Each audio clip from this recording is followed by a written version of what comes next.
It's a blowout. 8th inning, 10-3. Bases are loaded for Verlander, who waits on a 3-0 pitch. He swings, and it's a high fly ball. Deep center field. It is gone. Home run. And a huge bat flip to celebrate. All right, Ben, start the show already. What is up, everybody? Welcome into another episode of Flippin Bats. Today is Tuesday, which means only one thing, that it is This Week in Ohtani News Week. We also have Take It or Leave It and a top 5 list for you. My favorite rotation, my top 5 dream rotation of current players. So I'll put that together in just a little while. But we're going to start with my favorite segment, This Week in Shohei Ohtani News. We're going to talk about his outing on Saturday. We're going to talk about his home run on Sunday. We're going to talk about the elite company that he has joined, and also Ichiro Suzuki entering the Mariners Hall of Fame and getting a little shout out from Shohei Ohtani as well. So let's start with his pitching performance on Saturday. It was incredible again. 7 innings pitched, 2 hits, 9 strikeouts, and 0 earned runs. He was out there throwing 100 miles an hour again. This sinker that he has just started throwing, by the way, was nasty. Now, his command is still not perfectly there with it. Mind you, he just learned to pitch. He just came up with this and started throwing it. So obviously it's a work in progress, which I think is fair. But when it is on, it is a very useful pitch and just helps him dominate even more than he already is. He was just disgusting. Again, not a single earned run, lowers his ERA big time, 9 strikeouts, which puts him, again, in even more elite territory. This year, Shohei Ohtani leads baseball in outings with 9 or more strikeouts. Most 9+ strikeout games this season. Shohei Ohtani at 11. Garrett Cole also tied with him at 11. Corbin Burns, Carlos Rodon, Shane McClanahan, Aaron Nola, Robbie Ray, all coming in right behind him. But Shohei Ohtani is at the top of this lead and added to that on Saturday with just a typical Shohei Ohtani performance. That's what it is at this point. It's your stereotypical Shohei performance. And he followed it up the very next day, Sunday, with a home run. Because of course he did. He pitches 7 shutout innings on Saturday night and then follows it up less than 24 hours later with an opposite field home run, his 28th of the season. Unbelievable.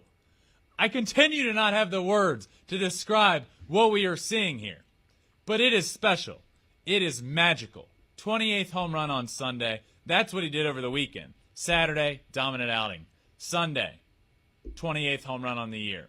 Friday, he had his 75th RBI come on an RBI triple, which puts him, again, in elite territory. He joins only Hideki Matsui as the only Japanese-born players with multiple seasons of 75 or more RBI. He had 100 last year, and he's at 75 this year, with over a month to go.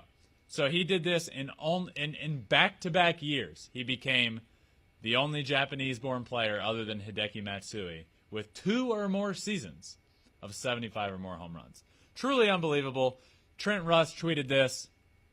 Just for those who may be confused on who to vote for AL MVP, Shohei Ohtani just outdueled Alek Manoah, tossing 7 scoreless innings with 9 Ks on the road, only to back it up with a 3-hit day, including a home run.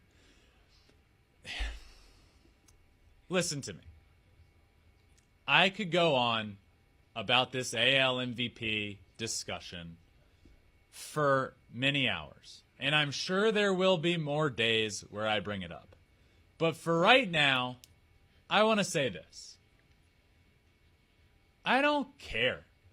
And I am tired of hearing every time I bring up Shohei Ohtani, Aaron Judge. Aaron Judge is having a phenomenal year. Incredible year. And I hope he breaks the all-time home run record. And I'm not going to sit here right now and argue against him winning the AL MVP. If it happens, it happens. It wouldn't be my vote, but he's having a great year. What we're seeing from Shohei Ohtani is more than that. This has been 2 consecutive years now of the greatest baseball player that we have ever seen. And he's doing it again. He's pitching better this year than he was last year. He is having an unbelievable season. So if you want to sit there and tell me that Shohei isn't the MVP solely because the team he plays on isn't as good as the New York Yankees, then so be it. I'm done arguing that point. I want to appreciate Shohei Ohtani for what he does night in and night out for 2 years in a row now. He was the unanimous MVP last year. He's having an arguably better season this year than he was last year. And I'm not going to, I get tired of bringing up his name and celebrating him. And the only thing I hear is, oh, well, he's not going to win the MVP to Aaron Judge. I don't care anymore. If your vote is Aaron Judge, great.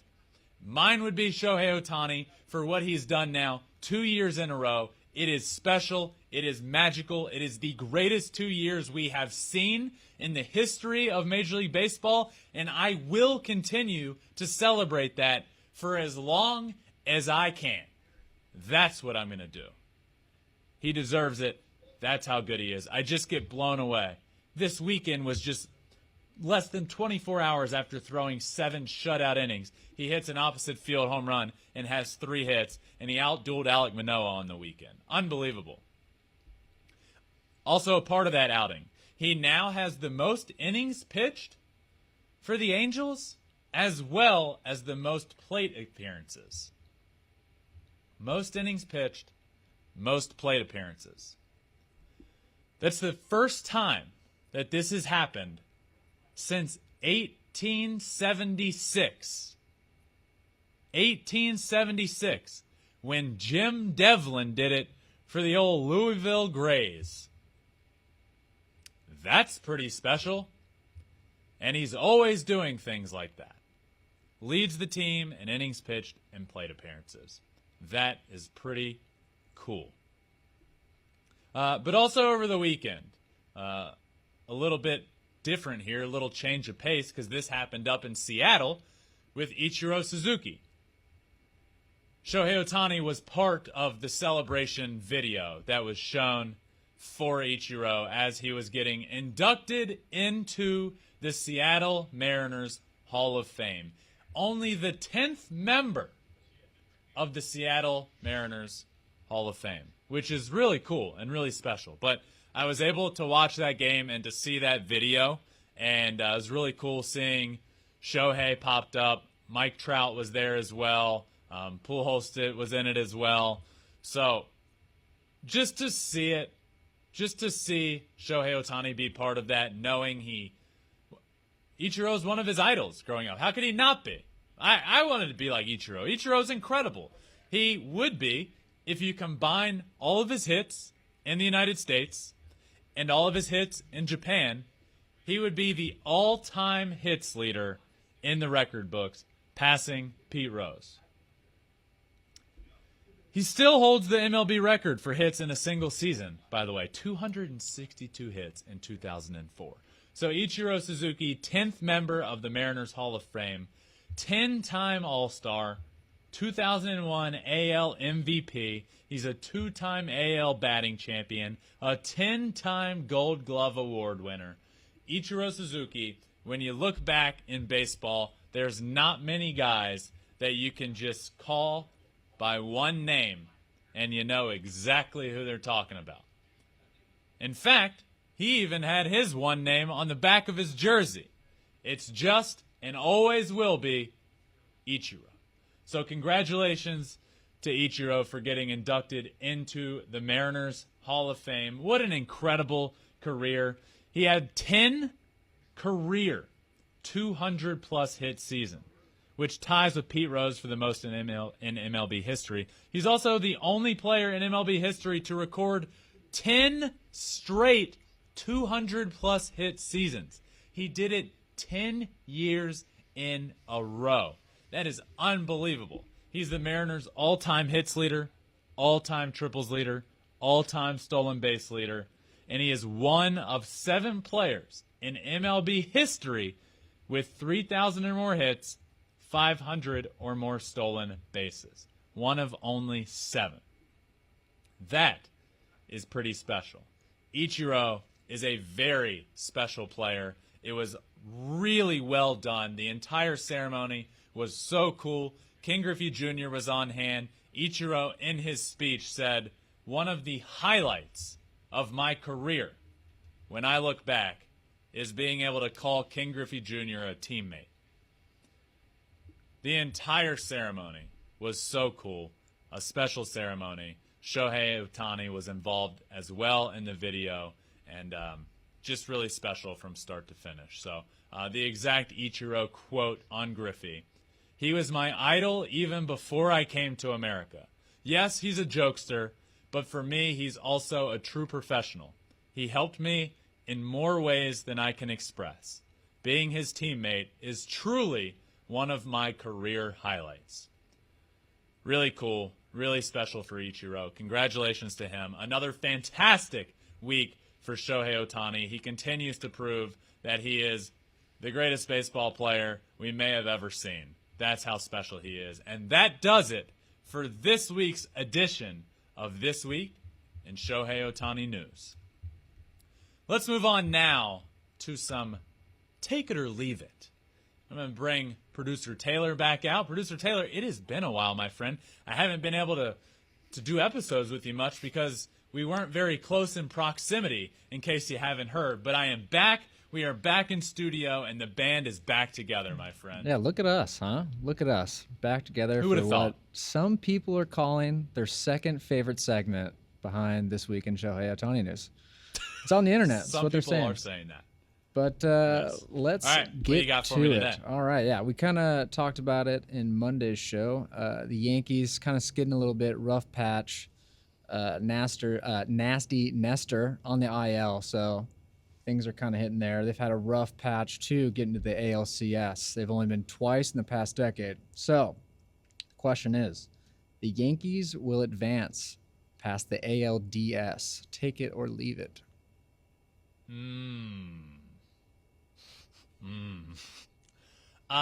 Yankees will advance past the ALDS. I'm going to take it. I believe in them. I believe they are one of the best teams in baseball, and I do believe, despite them going 9-20 in their first 29 games after the All-Star break, look, I don't like injuries aren't an excuse for the Yankees and how they were playing post All-Star break. They are way too talented to be 9-20, but that's just it. They were on a historic pace. I still believe that they are going to get one of the top 2 seeds in the American League, which is what you need to get the bye. And I do still believe that they are one of the best 2 teams. I believe it's them and the Astros. So I'm going to take that they advance past the ALDS. There are some tough matchups for them if they happen. I believe the Mariners are a tough matchup. But for the sake of this segment, where it's I have to take it or leave it and not vary and sway from the opinion here, I'm going to take it. The Yankees are fine.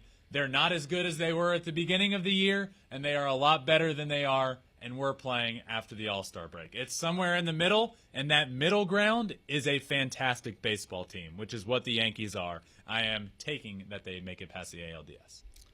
It's a good call. It's almost like the Yankees could use a guy like Jordan Montgomery, or, that could be helpful. But imagine if they had a guy like him on their team.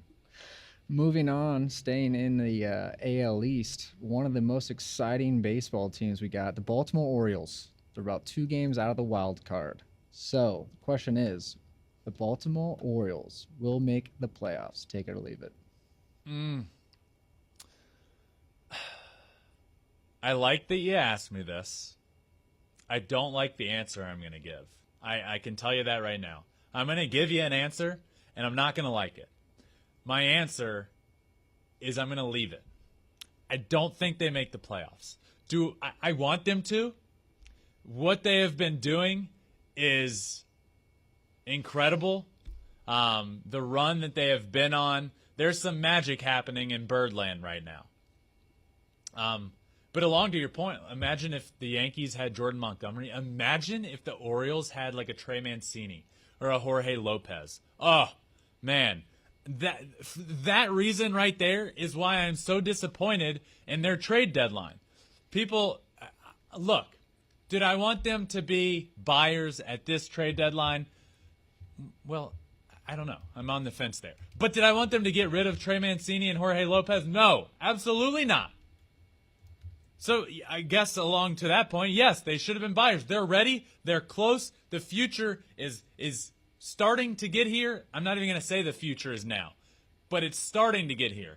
Adley Rutschman is a stud. They have some studs in the minor leagues. This team is exciting. They're a lot of fun. They're going on a run. They're just out of a wild card spot, but I don't think they're there just yet. So for that reason, I'm going to leave it.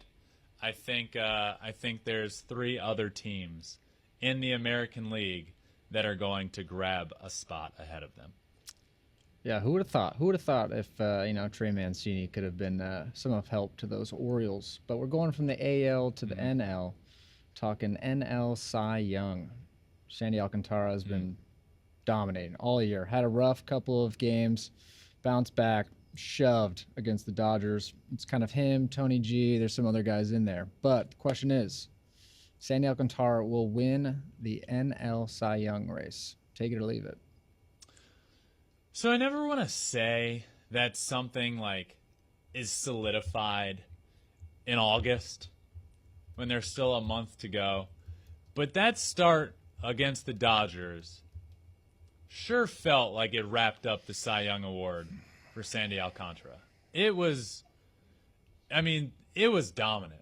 And against the best team in baseball, to do what he did, man, really good. He has more innings than everybody else in baseball by a long shot. Nobody's even close to touching how many innings he has thrown. So I'm going to take it. I'm going to say Sandy Alcantara wins the NL Cy Young Award.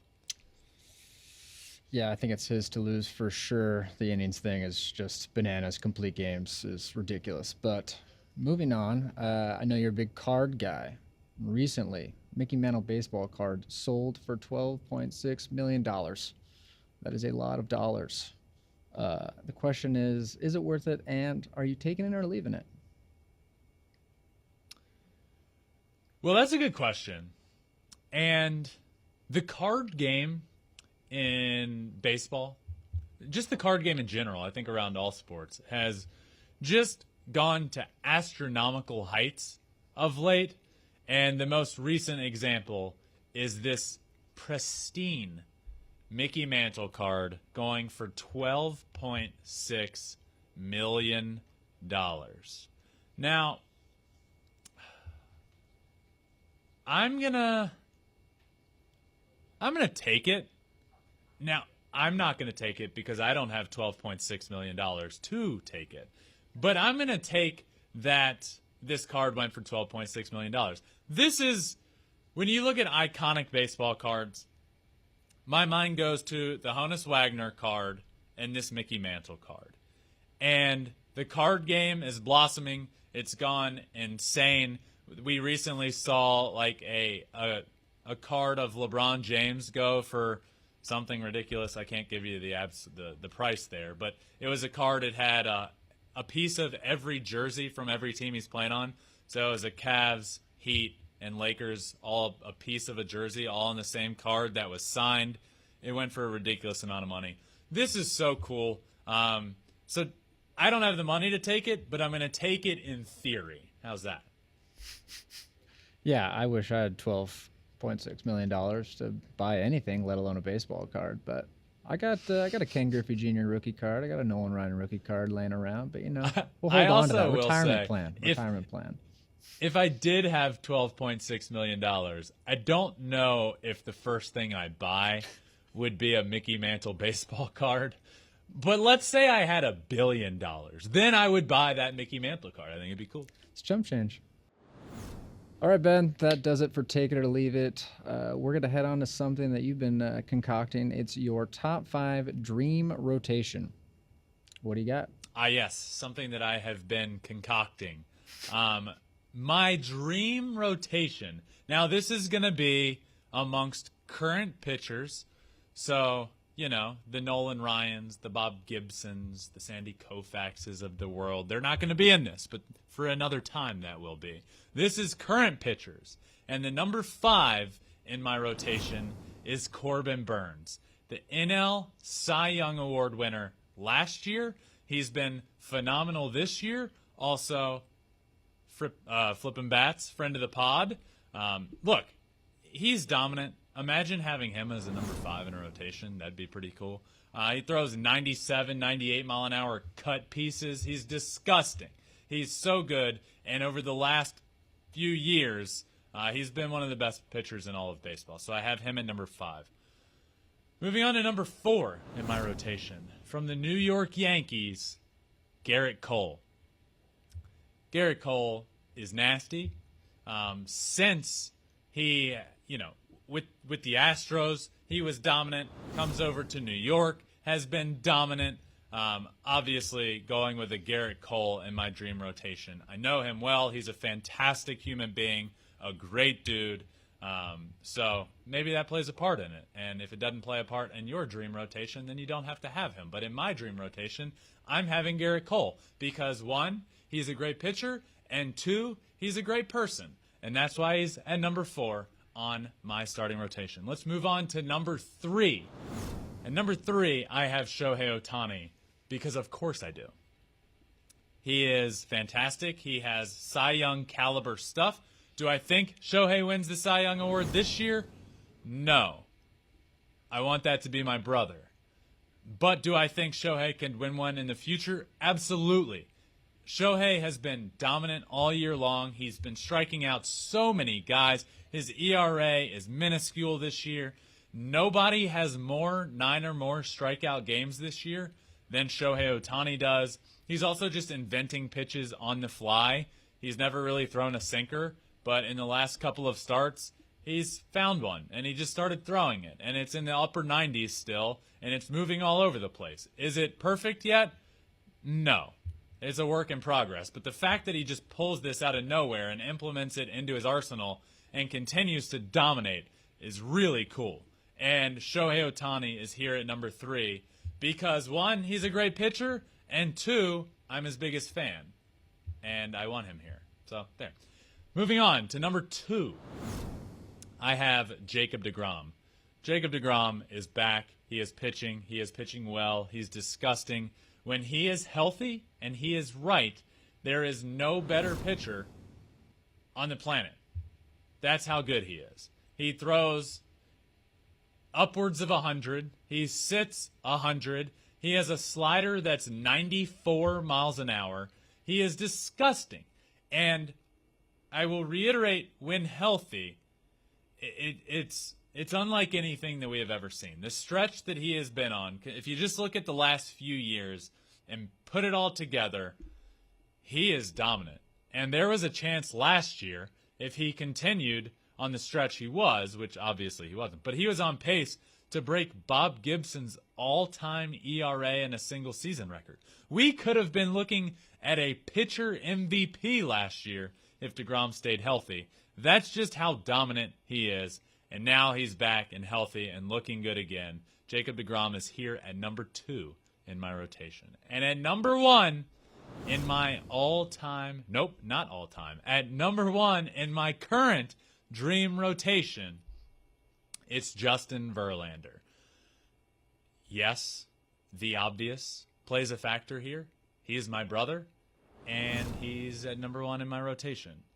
But he's also, hopefully, he's on pace to win his third Cy Young Award. How cool would that be? He's the current favorite, which I've been saying all year long, but no. But now he is the current favorite to win. He has been unbelievable. He's 39 years old after 2 years of not pitching. His ERA is well below 2. He's pitching better this year than he did in 2011 when he won the AL MVP award with the Detroit Tigers. That's how good he's been, all in a year where he's coming back from Tommy John surgery. Justin Verlander this year is remarkable, and I am so proud of him. Did I imagine these numbers for Justin? Well, no. But did I imagine a dominant year?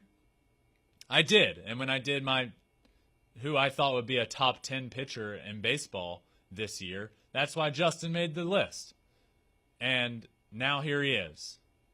At the end of August, being as dominant as he is. I am so proud of him, and I am so lucky to watch him pitch every 5 days. It has been a dominant year, and to be able to call him my brother and to watch him go out every 5th day this year has been special. So he rounds out my dream rotation, which is my number 5, Corbin Burns, my number 4, Garrett Cole, my number 3, Shohei Ohtani, my number 2, Jacob deGrom, and my number 1 is Justin Verlander. So that wraps that up, and that also does it for this Tuesday episode of Flippin Bats. Thank you all for listening to this one. This Tuesday episode is always a lot of fun because my favorite segment is here, This Week in Shohei Ohtani News. So I hope you all enjoyed that. I hope you all enjoyed this episode. Thank you all for listening. Hit that subscribe button wherever you are listening, Apple, Spotify, Google, anywhere. You can also follow on all social media. We have a Twitter, Instagram, Facebook, TikTok, and you can watch every episode as well on YouTube at Flippin Bats Pod. Thank you all for listening. This one has been a lot of fun, and I will see you tomorrow for another episode of Flippin Bats. Peace.